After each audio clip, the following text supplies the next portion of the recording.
All right there. Well, Business Nigeria would be extended today, yes, because we are going to be speaking to the chairman and chief executive officer of Airpeace, who's live in the studio. Yes, the move by Airpeace to peg its economy class tickets at 1.2 million naira represents a significant shift in the competitive landscape of air travel between Nigeria and the United Kingdom. The bold pricing strategy is aimed at supporting the economy and redefining the expectations of passengers seeking affordable yet quality air travel services. According to Airpeace, a return economy class ticket goes for 1.2 million naira, adding that our return business class ticket sells for 4 million naira. Nigerians studying in the UK can now access a special 15% rebate on economic class fares. For more insight into this, I'm being joined by no other person, the chairman and the chief executive officer of Airpeace, Dr. Alan Oyema, is live in the studio. Thank you so much. It's good to have you here. Thank you very much. And it's your first time in here. We really like that. Yes, it's the first time in TVC. Well, great stuff. Finally, we have this arrangement.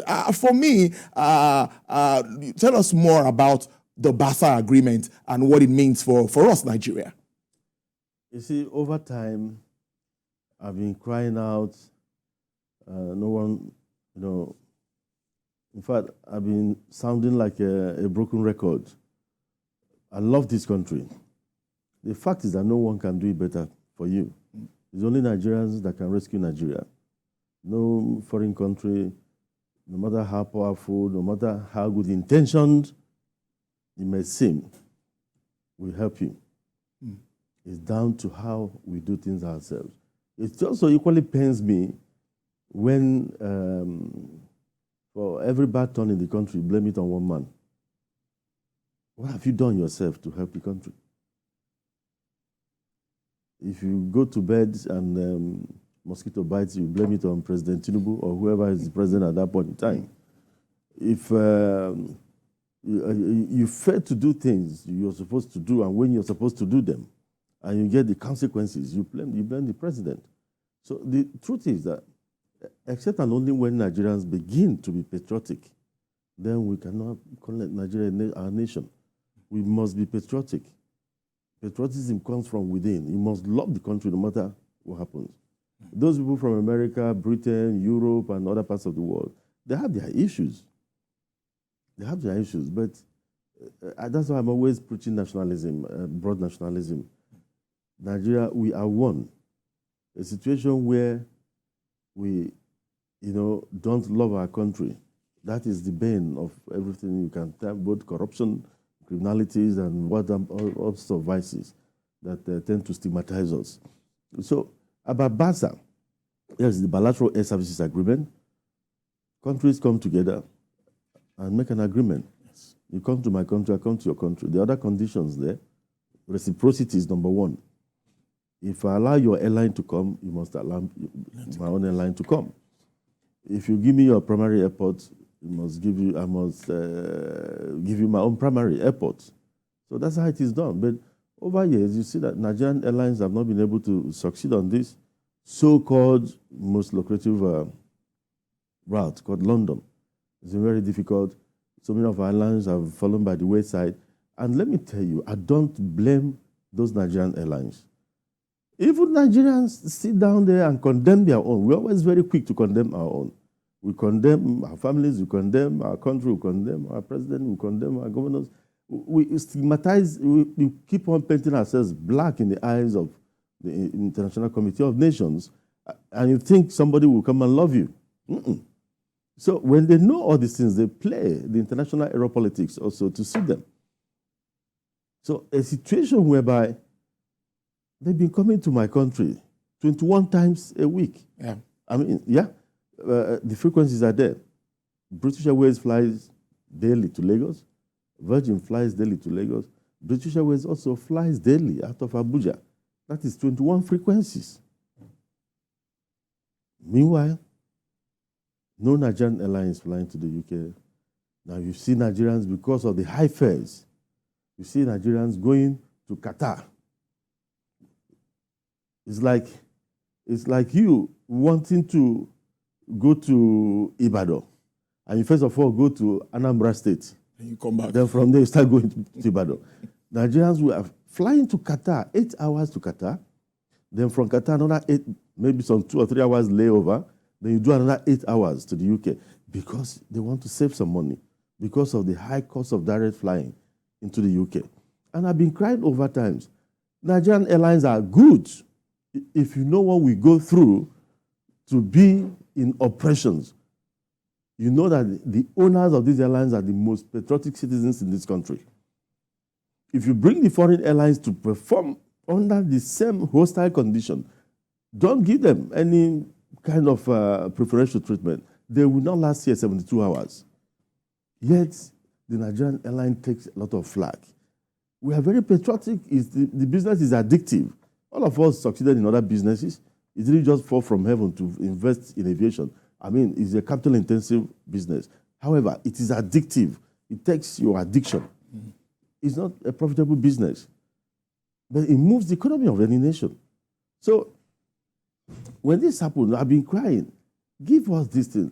Support Nigeria. Both the government and people of Nigeria should support Nigerian Airlines to make it happen for our economy. If you know the millions of dollars this country is being fleeced at the fruit of these airlines, you won't believe it. And you're talking about what happened to the Naira as against the dollar. The pressure to get dollar out of this place from foreign airlines alone is humongous. Why not support your airlines? It's because in this country, we've not transcended looking beyond our noses to know when something is national. Let me tell you this. As long as you continue to look at Airpeace as Airline Onyema's business, so long will you continue to make mistakes. As long as you continue to look at the Dangote refinery, you're doing Dangote a favor, so long we will continue to be in problems. Dangote doesn't need anything again. Whatever he's floating today is to create wealth for other people. Is to create wealth for other people. What Airline Onyema is doing today is to create wealth for. I provided a platform for millions of Nigerians to feed themselves. It's not about me. Stop looking at Airline Onyema. Where is he from? Is he from this tribe or this religion or that religion?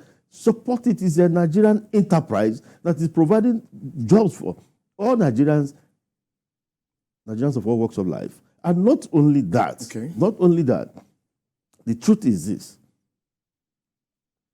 When we talk about the BASA, it wasn't Britain alone stopping us. From Nigeria here, we were being stopped by your own people for 4 years. And they were conniving with whoever to do that. Now we've been able to break into it. Even as I speak to you, a Nigerian tabloid or whatever was writing dead on arrival. And Airpeace will not succeed. That will tell you the wickedness in the system in this country. The envy has driven some people to a point that they have lost it. It's not about Airpeace. It's not about Airline Onyema. Airline Onyema doesn't own Airpeace any longer.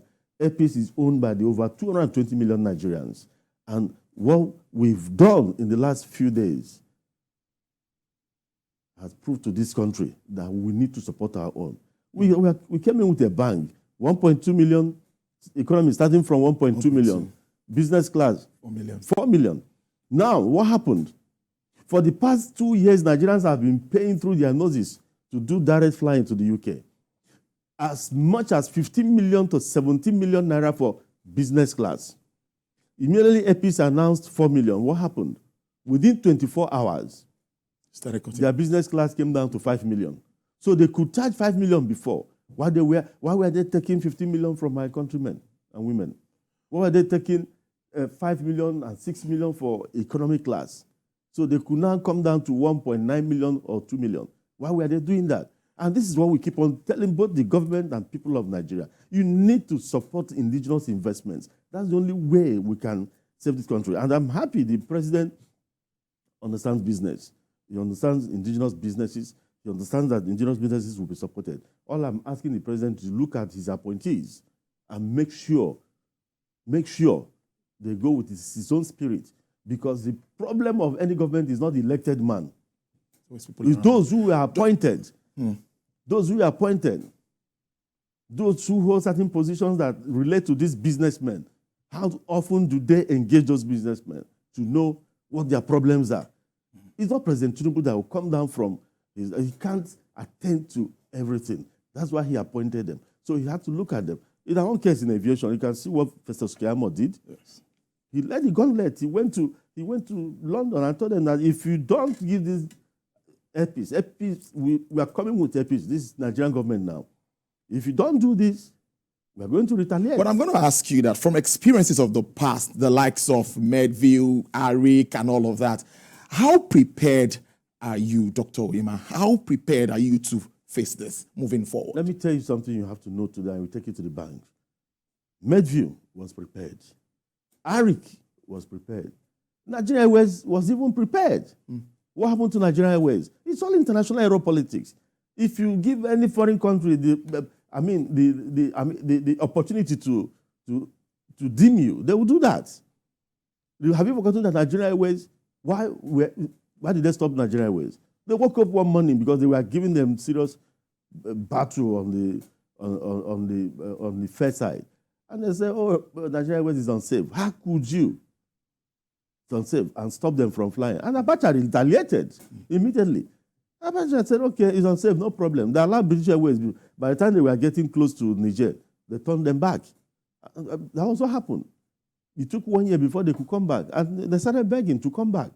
And say, "Okay, Nigeria Airways can now come." This is a clap for them. Every country tries to protect its own. Every country tries to protect its own. So Virgin, Medview, Arik, they were all prepared, but they couldn't. The politics of the game was they were always looking at to find faults. We don't do the same thing over here. So we are prepared. APC is roundly prepared. This is not our first. People are thinking that APC just started international operations with London. No. Have you forgotten that we are doing 13 hours non-stop flight to Guangzhou in China? APC flies to China on Wednesdays. APC flies to India. We've been flying India for the past 2 years or 1 year and a half. No issues. So we've been doing Jeddah. Dubai, we are doing Dubai until they stopped. Yes. Everybody, Emirates is not coming. We are not going. So we're not new in the international scene. We didn't pull out. We didn't commit anything. Why would we pull out? So those Nigerian airlines, they were prepared, but they lacked support. APC is going there now, inviting this government to make sure that APC is supported. It's a Nigerian enterprise. If Delta Airline, the dead data was coming to Nigeria in 2007 for the first time, the entire State Department followed them. Delta is not a national carrier. It's privately owned. If you touch Virgin Atlantic over here, Britain will bring their full might to bear on you. Yeah. They don't look at it as Richard Branson's business. But over here, I woke up today and saw somebody writing in the paper, dead on arrival, they will not succeed. That shows you the malicious intent in some people. Malice, absolute malice. And that kind of person, I pity the person because you're not God. You're not God. As far as I'm concerned, God is in charge of what is happening today. Because if not for any other thing, APC has nothing to prove to anybody in this country anymore about our patriotism. If not for anything, what happened in the last 4 days, whereby we single-handedly brought the foreign airlines to their knees to redo a rethink about the kind of pricing they give this country, forcing my countrymen and women to be going to Ghana, to travel from Ghana, forcing them to do 24 hours before they get to a 6 hours destination, forcing them to go to Air Morocco, Air Egypt, Air Rwanda, even some go to South Africa. South Africa is 9 hours, about 9 hours, the duration to London. Nigerians will fly 6 hours down to South Africa, then fly from South Africa, come and overfly Nigeria to go to London, just because of fares. But single-handedly, we have been able to. If I shut down APs today, I'm satisfied, because it will never be business as usual again for them. But Nigerians should begin to ask questions. Are we fools? The question is, why didn't you bring down your fares before now? For now. Why are you all of a sudden trying to woo us I've been seeing all sorts of adverts reminding Nigerians that during COVID, they gave them vouchers, they gave the travel agents vouchers. They were forwarding all those things to me. Well, if we want to play the real competition in the market. Competition. Dr. Yema, you were quoted at the time to have said that it was London Heathrow at the time, but now it's London Gatwick, which some say is the way to go. But tell us how the traffic and managing all of this, how easy it is. You see, at first, we didn't want to take Gatwick. They told us there was no slots. Okay. In Heathrow. So we said either Heathrow or nothing. But when we saw that it would be impossible, except maybe you retaliate in certain ways, and I didn't want that. I love Britain. I love Britain as a person. All my children went to school in Britain. In fact, UK and Nigeria were like brothers and sisters. I don't have anything against Britain. What I have against is all this international aeropolitics. Let every bird, perch. Live and let live. That's all I'm asking for. We love Britain. We don't hate Britain.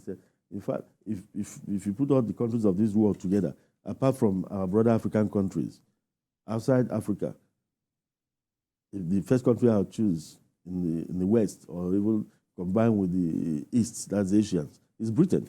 I love Britain. I love the fine country. I love the way they do their things. And I also applaud them for trying to protect their own. They've not done anything bad to us. It's business. They're trying to protect their own. We should also learn from them and protect our own and stop. Let this country transcend all these ethnic talks, all these even political talks, envy, unbridled envy. What? I don't know who has done this to the black man. Let's talk about. Go ahead. Make your point. So go ahead. Gatwick has turned out to be even the best, even better than Heathrow now, because from Gatwick, and they gave us the South Terminal. Okay. Very, very beautiful. The South Terminal, you pass through immigrations, you get to the arrival, take your luggage. The Gatwick Express is 3 minutes. You just walk in, take your whatever, walk into the train, and find yourself in 27 minutes in central London. You can never do that from Heathrow. You cannot find yourself in 27 minutes from Heathrow into central London, never. The traffic alone going, the traffic coming, rigmaroling all over the place, it's not the same. And the waiting time, both clearing immigration and others at Heathrow, is another thing entirely. But at Gatwick, it's very seamless, it's easier at Gatwick. And it's the same London. It's not as if Gatwick is not in London. Why we were fearing before was connectivity, not for any other thing. We thought we wanted to partner with some airlines to be able to draw people in London and get an airline to take people to the US, to other parts of Europe. Only for us to discover that now Gatwick has opened up to that too. When you fly Airpeace, you're going to, we have a partnering airline. So you can fly Airpeace to New York.